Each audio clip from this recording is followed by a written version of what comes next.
Hey, friends! This time we're taking a look at movies featuring witches. That's right, it's witchcraft! Up next on Howl-O-Ween.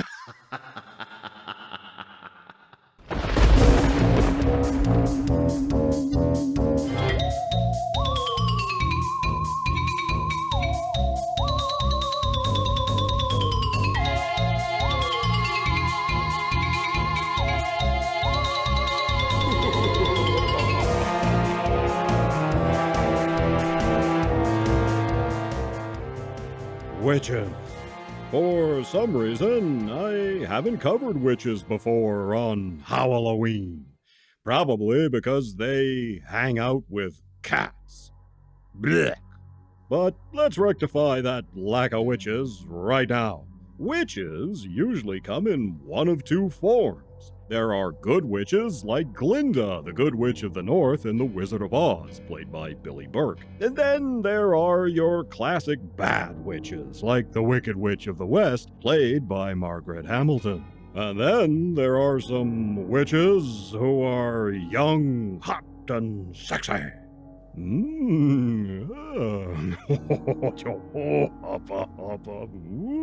hell no. Ooh, but most witches we think of are usually a wizened crone, an ugly old hag who uses her powers for evil, just for the fun of destroying things. You know, it's a fun fact about witches. When they ride their broomsticks, they don't actually straddle them. They'd get a witchy wedgie that way. Sounds painful. No, they ride their broom side saddle, so to speak. Well, anyway, there are lots of witches in the movies, so let's take a look at some of them, both good and bad. Now, I know there are a lot of newer ones you could name, and I have a few here, but there's a ton of these, so I'm saving some of the more famous titles for next year. First up, we have The Naked Witch from 1961. But don't get your hopes, or anything else, up. In this one, a dopey student stops off in a small town in Texas, of all places, doing some historical research. One night, he digs up the grave of a legendary local witch. He doesn't even use a shovel or anything, just his bare hands. Not a trowel or a soup spoon or anything. Of course, he releases the witch, and she returns to wreak havoc on the descendants of the townspeople who put her to death. So, in the first place, this movie is super cheap. It looks like it was shot on an 8mm home film camera. And this one relies very heavily on voiceover to carry the story, so that gets old fast. And the nude witch isn't nude all that much. She is nude, but mostly at a distance, and even then, they cover her up with this black film mask. And yet, there is a scene where she's frolicking in a pond and we see her topless. Why not cover that up? It's not like she's got anything great to look at, and it's kind of blurry anyway. But the biggest crime here is that the movie is boring as all hell and makes no sense. It comes off all the world like a student project or something, and makes Manos, the Hands of Fate, look like Lawrence of Arabia by comparison. I can't recommend this one, actually. It's best avoided. Next, something markedly better from the 1960s, we have a British film, Burn, Witch, Burn, from 1962, also known as Night of the Eagle. This college professor teaches psychology courses and is in the middle of a lecture on the supernatural and how it's dumb and stuff, how it's all based on fear and superstition. One night he discovers his wife is dabbling in witchcraft. Voodoo, really. He tries to put the kibosh on that because he thinks it's all fake and demands that she give it up. The guy is in line for a big promotion, but suddenly dark forces begin trying to cramp his style. Turns out there's someone who has it in for him and is using witchcraft for evil. Can he fight the evil magic, or is he doomed? The American version of this one has an opening narration by the man of 1,000 voices, Paul Frees, casting a protective spell to keep the audience from harm. Peter Wingard plays the professor. He was Clytus in Flash Gordon. Janet Blair plays his wife. She was in a lot of classic films and guested on a lot of TV shows. Anthony Nichols is here as another professor. He was in tons of stuff like The Battle of Britain and The Omen. Finally, the actress playing Nichols' wife is Kathleen Byron, who was unforgettable as the Nutso Nun in the Powell Pressburger film Black Narcissus, a true classic. I like this one. It's small but interesting, and it makes the most of a limited budget, yet still bringing in the spooks. And then there's Baba Yaga from 1973. In this one, a free-spirited, swinging photographer named Valentina is going home one night and meets a witch. Her name is Baba Yaga, which is an old-school name for a witch, and this witch happens to be lesbotic. She wants to school Valentina in the arts of witchcraft. Or something, I guess. Anyway, she starts the spookery. Carol Baker plays the witch. She was a real hottie in her day, starring in Baby Doll, Giant, and The Big Country. Baba Yaga is very 70s and very stylized. This one is Italian. I can totally recommend it if you've never seen it. It's all right.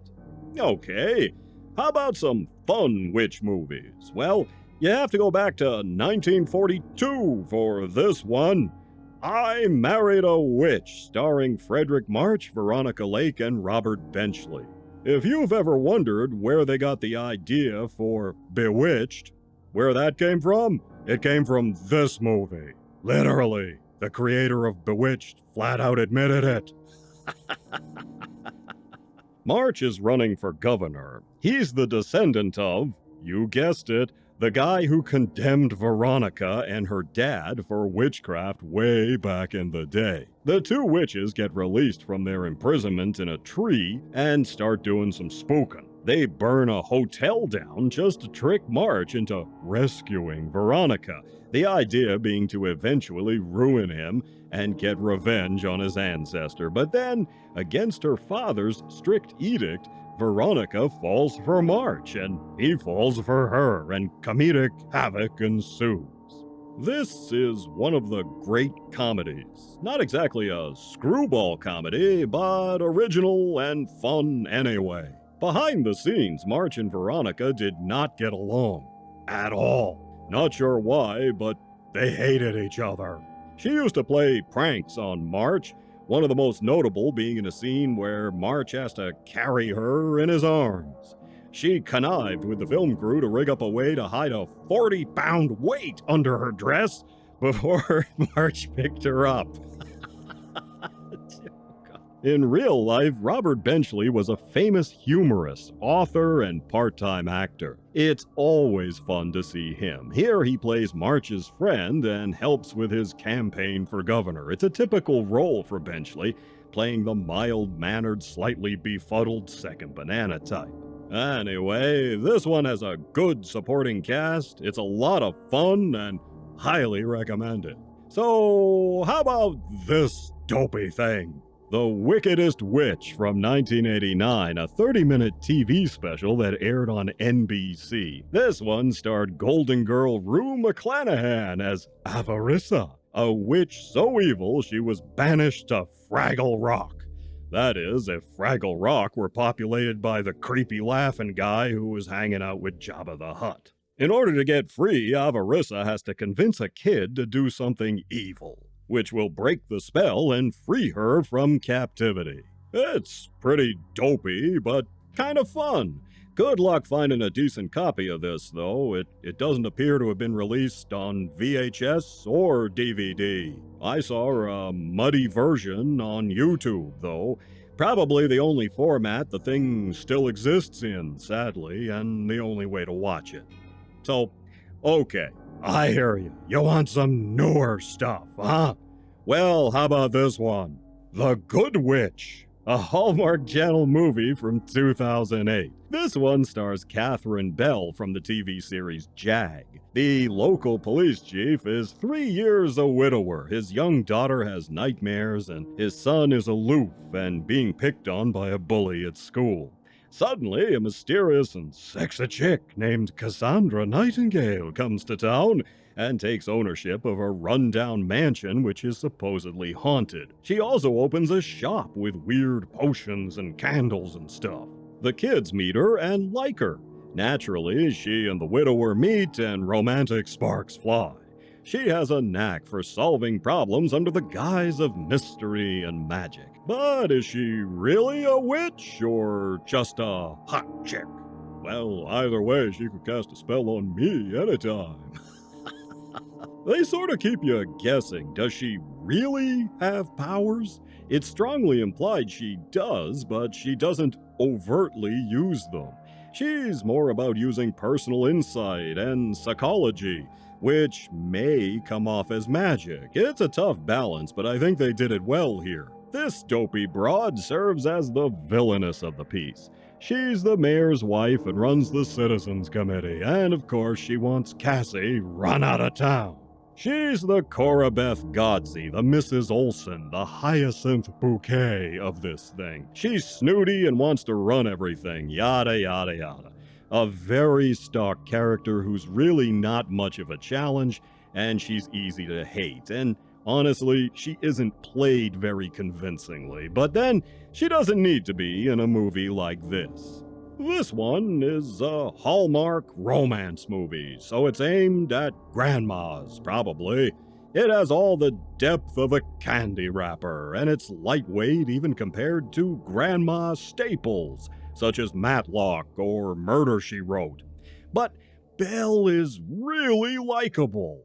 It's on the strength of her characterization of Cassandra Nightingale that this has been parlayed into a juggernaut franchise of no less than a dozen movies and a TV series on top of that. Finally, I have this one. The Love Witch. Our heroine Elaine is a witch. She uses what she calls sex magic in pursuit of true love, but really, she's just crazy. She loves getting it on with men, but they have a way of dying on her, mostly because she kills them. She doesn't seem to realize that she's responsible for that. She comes to a new town to start a new life, and she seduces fellas, and they wind up in the bone orchard. Her coven is there for moral support, and she makes friends with a local woman who's a realtor, and seduces her husband. A pair of detectives are on the case, however, and they're a hoot. Cast in the mold of stalwarts like Joe Friday or other overly serious lunkheads of the law. When I first saw stills of this movie, I thought this was a Hammer horror film I hadn't heard of. But no, it's from 2016. But the photography, the color palette, the fashions and makeup Elaine wears, and even the old cars they toss in, all serve to make this one a neo-retro delight. There's nudity, too!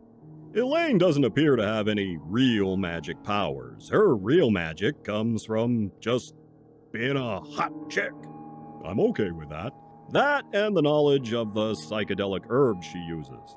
This was a dark comedy and a real surprise. It has an understated goofiness to it that's just enough to make it fun. I love this picture. And there's nudity, too! So there you go, witches. Next year, I'll try to cover some of those more well-known witch movies. Anyhow, more Howl-O-Ween's on the way, so stay tuned for that. And I'll see you in the next one.